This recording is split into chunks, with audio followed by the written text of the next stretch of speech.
لیکن یہ صرف اور صرف سیاسی کنٹرول کے لیے، جس طرح 9 مئی کے واقعات میں ہم دیکھتے رہے، rangers, F C, Gilgit Baltistan کے اسکاؤٹ ہوں، کوسٹ گارڈ ہوں، فیڈرل کانسٹیبلری ہو، یہ سب فوجی ڈھانچے میں لانا مارشل لا کے دور میں تحریکوں کو دبانے کے لیے اسی طرح کا کام ہوا، جو آج کی خبر آپ کو بتا رہا ہوں۔ فوجی، آپ کو پتہ ہے اداروں کی جو آج تک جس طرح پولیس ہے یا نیم فوجی ادارے، ان پر کنٹرول کیوں رکھا جاتا ہے؟ اسی طرح ایف آئی اے میں آپ دیکھیں، نیب میں دیکھیں، آپ سارے کام دیکھ چکے ہیں، فیڈرل کانسٹیبلری جو پرانی ایف سی تھی اور رینجر سے زیادہ اسے طاقتور بنا کے، یہ اس نظام کو آگے تسلسل بڑھانے کی کوشش ہے، تاکہ عوام کو لگے کہ بظاہر تو حکومت سویلین ہے، لیکن اصل کنٹرول یا تو جی ایچ کیو میں یا خفیہ اداروں کے پاس ہے۔ آپ 3 سال سے صرف پنجاب پولیس کے حالات دیکھ لیں جو پاکستان میں یہ سیکورٹی ادارے کر رہے ہیں۔ ابھی شندانہ گلزار کے ایک انٹرویو میں آپ انکشاف دیکھیں، اس نے کہا اس کے علاقے میں ایس ایچ او گھروں میں چھاپے مار کے عورتوں کے انڈر گارمنٹس تک اتروا کے چیک کرتا ہے، 14-15 سال کے بچوں کو اٹھا کے چوکیوں میں برہنہ کرنے کی ویڈیوز ان کے والدین کو بھیجتے ہیں۔ تو یہ شندانہ گلزار وہاں کی MNA کہہ رہی ہے کہ، اور ساتھ وہاں وجہ کیا ہے کہ دنیا کا بہترین یورینیم جو ہے وہ شمالی وزیرستان میں ہے، وہاں جا کے آپریشن کرنے سے پہلے بدامنی کرنی ہے، معدنیات نکالنے کے لیے وہاں پر ایسے افسران خود لگائے جاتے ہیں جو بدامنی میں وہ نفرت کا ایک سبب بنے، لوگوں کے اندر نفرت پیدا ہو اور معاملات خراب ہوں، اور پھر یہ خدا نخواستہ مشرقی پاکستان کی طرف معاملات جاتے ہیں۔ اب اسی طرح دیکھیں 27ویں ترمیم میں یہ سارے معاملات ڈاٹ کنیکٹ کریں، آپ کو اندازہ ہوتا جائے گا۔ یہ جو کچھ آج سینٹ میں آپ دیکھ رہے ہیں اپنی آنکھوں کے سامنے، ابھی اس میں تازہ ترین تو پولیٹیکل کمیٹی کا پی ٹی آئی کا ہے کہ جنرل نشستوں میں انہوں نے مراد سعید، جو فیصل جاوید ہے، مرزا خان افریدی کے، نور اللہ قادری کے، اور خواتین کے لیے روبینہ ناز، ٹیکنوکریٹ اعظم سواتی اور ثانیہ نشتر کی نشست پر مشال یوسفزئی کا نام۔ اور یہ پولیٹیکل کمیٹی اور پارلیمانی کمیٹی نے کہا جی کہ عمران خان کے حکم پر ہم نے فیصلہ کیا ہے، اور یہ بھی انہوں نے کہا کہ ہم نے جو الیکشن ہے وہ بلا مقابلہ کرنا ہے، تاکہ خرید و فروخت کا جو عمل ہے، ہارس ٹریڈنگ، وہ ختم ہو اور الیکشن کو ہم شفاف بنائیں۔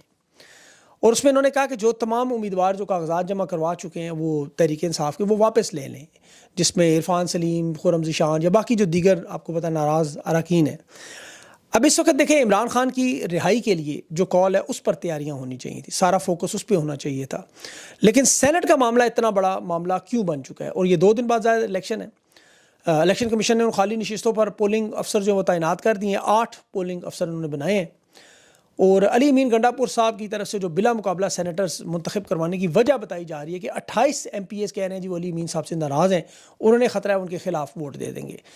اب سینٹ کے الیکشن میں جو نام سامنے آئے ہیں، میں دیکھیں ان میں لوگ تحریک انصاف کے کیوں اعتراض کر رہے ہیں؟ بظاہر تو یہ اتنا بڑا معاملہ نہیں الیکشن ہے،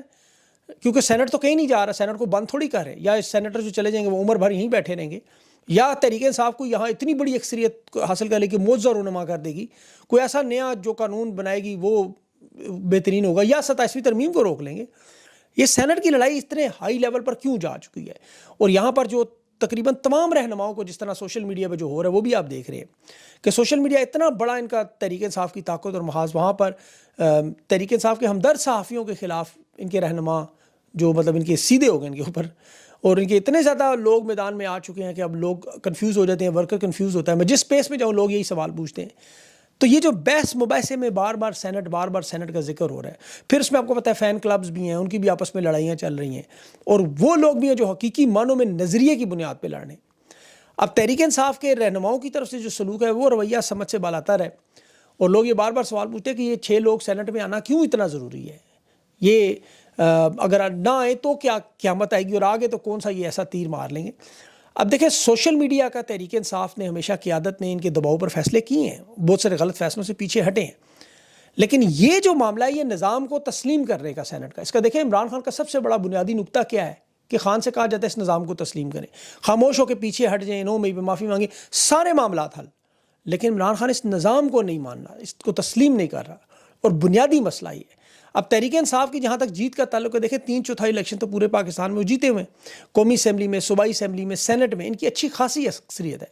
یہ 6 نشستیں اگر ان کے پاس نہ بھی ہوں سینٹ میں تو اس کا نہ فائدہ ہے نہ نقصان ہے۔ اصل معاملہ ہے نظریے پر سمجھوتا، اور سینٹ کا کوئی آخری انتخابات تو نہیں ہے، یا باقی کل کلان کے امیدوار پہنچ نہیں سکیں گے، 3 نشستیں تو یہ لے ہی لیں گے کسی طرح، 3 ان کے ساتھ وہ اسٹیبلشمنٹ کی ہیں، لیکن جو خان کی رہائی کی مہم ہے جو نظریے کی بنیاد پہ چل رہی ہے، کیونکہ سینٹ میں جو لوگ ایسے ہیں وہ بلا شبہ کہتے ہیں جی پارٹی کو فنڈ دیتے ہیں، رہنماؤں کے اخراجات بھی اٹھاتے ہوں گے، لیکن یہ جو دوسری طرف کہا جا رہا ہے نا کبھی 28 کبھی 30 کبھی 16 کبھی 40 لوگ ہمارے غدار ہیں، تو تحریک انصاف کو چاہیے اس نظریے سے پیچھے نہ ہٹیں، ہار جائے سینٹ کا الیکشن۔ ان کے جو سپانسرز ہیں یہ ارب پتی لوگ ہیں، سینٹ میں اگر نہ بھی گئے 1 سیٹ کے لیے ارب پتی بندے کی یہ نظریے کو داؤ پہ نہ لگائیں، یہ عقل مندی نہیں ہے۔ یہ ان تمام لوگوں کو جو ووٹ دینے کے لیے ان پہ قرآن پاک پہ حلف لیں، ویڈیوز بنائیں، حلف کے بعد کریں گے تو ضرور وہ 2 نمبری ظاہر ہے، لیکن اپنی آخرت خراب کریں گے، دنیا میں بھی ذلیل الخوار ہوں گے۔ اصل لڑائی یہ جو ہمدرد صحافیوں سے نہ کریں، یہ جو اسٹیبلشمنٹ کے ساتھ ہے، فارم 47 کی حکومت ہے، حکومتی صحافی ہیں، عسکری صحافی ہیں، جو ان کے خلاف کھڑے ہیں ان سے لڑیں، جو ان کے مسنگ افراد کے زبردستی انٹرویوز کرواتے رہے، یہ آپس میں لڑ کے خواہ اپنی توانائیاں خرچ کرنے ہیں۔ ایک نظریاتی پارٹی ہے، کوئی نون لیگ یا پیپلز پارٹی یا JUI نہیں۔ ابھی دیکھیں مولانا فضل الرحمان صاحب نے وہ فرخ کھوکھر کو اپنی پارٹی میں لے کے کہا اسلام مضبوط ہو گیا آج، تو کل کو اگر نون لیگ میں میاں خلیفہ معاف کیجیے گا میاں نواز شریف صاحب جو اگر کسی کو اگر تنقید کا نشانہ نہیں ملاتے، جیسے امیر مقام ہے، ایک اربپتی شخص ہے، وفاقی وزیر ہے، بیٹا سینیٹر ہے، بھائی اپوزیشن لیڈر ہے، بھابیاں بہنیں وہ بھی ساری کی ساری مخصوص نشستوں میں سیٹل ہوں گی، تو تحریک انصاف میں اور باقی جماعتوں میں جس کی وجہ سے آج عوام ان کے ساتھ کھڑی ہے، اس میں سب سے بڑا فرق یہ ہے، یہ انفرادیت جو ان کے پاس ہے وہ ان کو رکھنی چاہیے۔ 27ویں ترمیم کے لیے دیکھیں حکومت 2/3 اکثریت لانا چاہتی ہے، تحریک انصاف مدد نہ کرے اس میں۔ جب 27ویں ترمیم یہ کروائیں گے وہ آپ کو نظر ہوتی ہے کہ شہباز شریف، نواز شریف کے پاؤں میں زنجیریں بندی ہوں گی، یہ سینٹ کے یا پارلیمنٹ کے ڈیسک کے ساتھ باندھے ہوں گے۔ جیسے 26ویں ترمیم میں آپ کو پتہ ہے ان بزرگ رہنماؤں کو باقاعدہ کہا تھا گھر سے پیمپر پہن کے آئیں کیونکہ وہ ٹوائلٹ نہیں جانے دیں گے، تو 27ویں ترمیم تو وہ جب کروائیں گے رات کے اندھیروں میں اٹھا کے اسی طرح اسمبلیوں میں پارلیمنٹ میں لائیں گے۔ اب پاکستان کی عوام کے پاس دیکھیں جو لائے عمل ہونا چاہیے وہ سامنے آنا چاہیے۔ اچھا ہے یہ لوگ آپ کی پارٹیوں سے نکلیں جو غدار ہیں،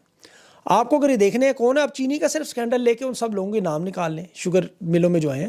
آپ کو سارے نظر آ جائیں گے، شریف خاندان، زرداری خاندان، جرنیلوں کے خاندان، یہ سارے کے سارے سوائے عمران خان کے آپ کو سارے کے سارے اس بیتی گنگا میں ہاتھ دھوتے ہوئے نظر آئیں گے۔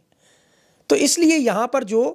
تحریک انصاف کو اپنے نظریے سے پیچھے کسی صورت میں نہیں ہٹنا چاہیے۔ اور دیکھیں اللہ تعالیٰ کی مدد بھی آتی ہے۔ ابھی 9 مئی کا کیس اسٹیبلشمنٹ کا فالس فلیگ بری طرح تباہ و برباد ہو گیا، بری طرح۔ آپ ذرا تھوڑا سا غور سے سمجھیں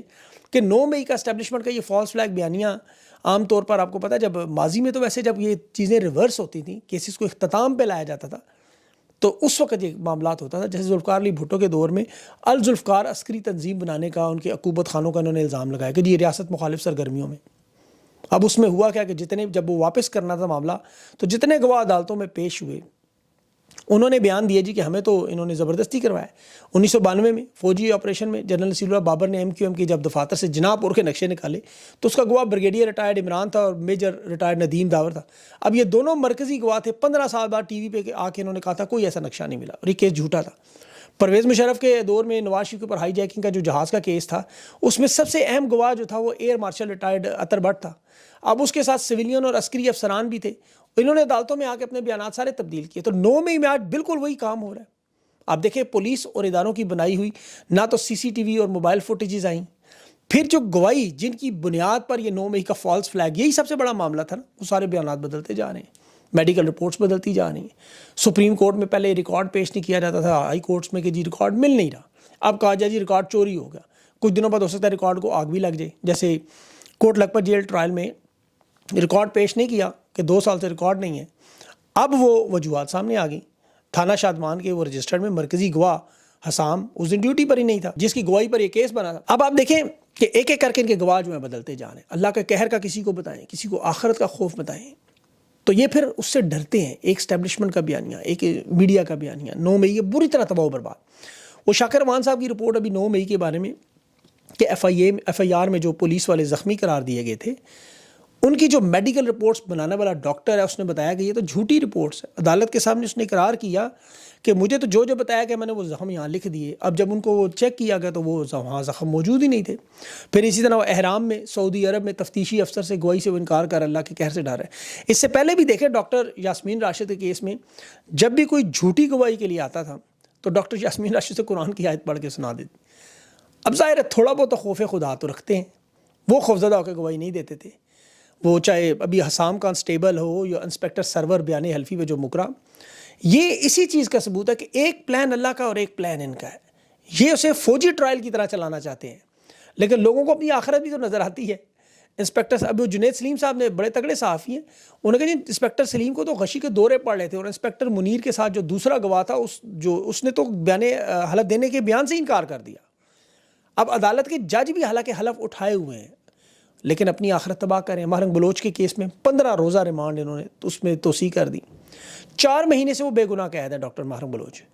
انہیں چور دروازوں سے لایا جاتا ہے، وکلا کو ملنے نہیں دیا جاتا، 10 دن کے ریمانڈ کی رپورٹ تھی، بھوک ہڑتال پہ تھی وہ، اب 15 دن کا مزید ریمانڈ ہے۔ تو عدلیہ کو تو دیکھیں یہ اسی طرح استعمال کر رہے ہیں جس طرح ماضی میں، اور اب عوام نے تو دیکھیں ان تمام معاملات پہ اپنے حقوق کے لیے، جمہوریت کے لیے، انصاف کے لیے، جو عمران خان اس وقت بے گناہ جیل میں اگر جیل کاٹ رہے ہیں، تو یہ فیصلہ تو عوام نے کرنا ہے نا کہ وہ کیا اپنی زندگی ایسے ہی گزارا کرنا چاہتے ہیں یا بدلنا چاہتے ہیں، کیونکہ جو لوگ کر رہے ہیں ان پہ آپ بھروسہ نہیں کر سکتے، جس طرح اسرائیل اور امریکہ ہیں۔ آپ اس کی مثال دیکھیں شام کے حالات میں، وہ ابھی جو جولانی صاحب آئے ہیں منظر عام پہ، یہ امریکہ کے اسرائیل کے ڈھسے ہوئے ہیں، انہیں باقاعدہ ابو غریب جیل میں تربیت کروا کے پھر بشار الاسد کے خلاف استعمال کیا، وہ بھی ایک ڈکٹیٹر تھا بشار الاسد، اسے ہٹایا، انہیں لایا گیا، پھر ان کے ساتھ آپ کو پتہ بیانات دلوائے، دوستی کے ہاتھ اسرائیل سے ملوائے، شام سے پابندیاں اٹھائیں، ان کے سروں سے قیمتیں اٹھائیں، پھر امریکہ نے وہی کیا جو ماضی میں ہمیشہ کرتے تھے، اسرائیل سے شام پہ بمباری کروا دی۔ تو یہ تمام مسلمان رہنماؤں کے لیے، اور یہ پاکستان میں جو بیٹھے ہوئے ان سب کے لیے، دیکھیں یہ کہ آپ کبھی بھی سانپ اور بچھو پر بھروسہ نہیں کر سکتے، یہ آپ کو ڈھسیں گے۔ تو اسی لیے پاکستان کی عوام کو دیکھیں، فیصلہ تو آخر میں انہوں نے ہی کرنا ہے، 24 کروڑ لوگ ہیں، کوئی تھوڑے سے تو ہے نہیں، تو انہوں نے فیصلہ کرنا ہے کہ یہ معاملات کو کس طرح۔ مجھے لگتا ہے 5 اگست تک یہ تحریک جو ہے وہ بہت عروج پر پہنچ جائے گی، اور اس سے پہلے جو ظاہر طاقت کا پورا کھیل کھیلا جائے گا، توڑنے کی کوششیں کی جائیں گی، جو 3 سال سے آپ دیکھ رہے ہیں، اس سے پہلے بھی 78 سال میں دیکھتے رہے۔ اب اس میں آخری دیکھیں معاملہ کیا ہوتا ہے، یہ تو اللہ کو پتہ ہے، لیکن اس میں بیرونی دنیا سے بہت ساری چیزیں ہیں۔ انشاءاللہ میں اگلے ویلاگز میں کچھ اور چیزیں آپ کے سامنے رکھوں گا۔ اپنا خیال رکھیں، مجھے اجازت دیں، اللہ حافظ۔